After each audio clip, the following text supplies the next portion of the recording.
So we finished up the wiring. We had 2 wires switched around. We got those fixed. Engine's running again.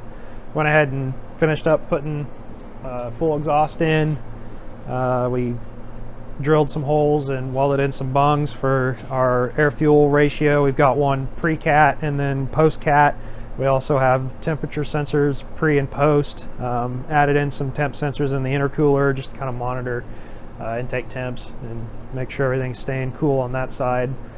The engine is revving again. We were able to get it to rev up. Trans is seeing it's now in drive and reverse and all that. It's no longer flashing at us.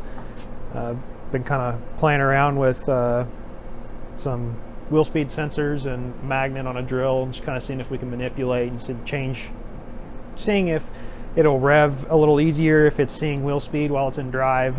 So we've just been kind of playing with that and seeing if we can make a setup to trick it into thinking it's moving and not triggering any ABS or traction control kind of thing. So it's about where we're at the moment. We might try and make a power pull on it later just to see how it acts and if there's more we need to diagnose on it. So to simulate the wheel speed sensor, we added this little magnet so it acts like the reluctor wheel for the sensor right here. Just to test if it would work, put it on this drill, spin it around. You can see there, it's finicky, it bounces around, but now we can at least get a wheel speed signal from that. But with that, it started flashing some StabiliTrak messages since it's only seeing one sensor instead of all 4. So this one right here is just a temp sensor, and then down here is just a wideband sensor. It helps it read at full throttle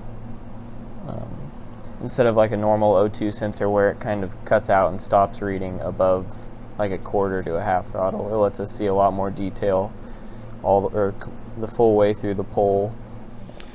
Back in here again, we've got a couple more wires ran for some of our sensors down there. Pulled the wires over for our AFR sensors and the exhaust. Had to play with the pedal a little bit. This box has a certain range to it, so we had to kind of play around with the lever and get it to where at 0 it was at 0 on the pedal and 100 on the throttle position. So we got that all figured out and adjusted and getting ready to fire it up now and put a little bit of a load to it and see what happens. Ready on the key? Ready. Here we go.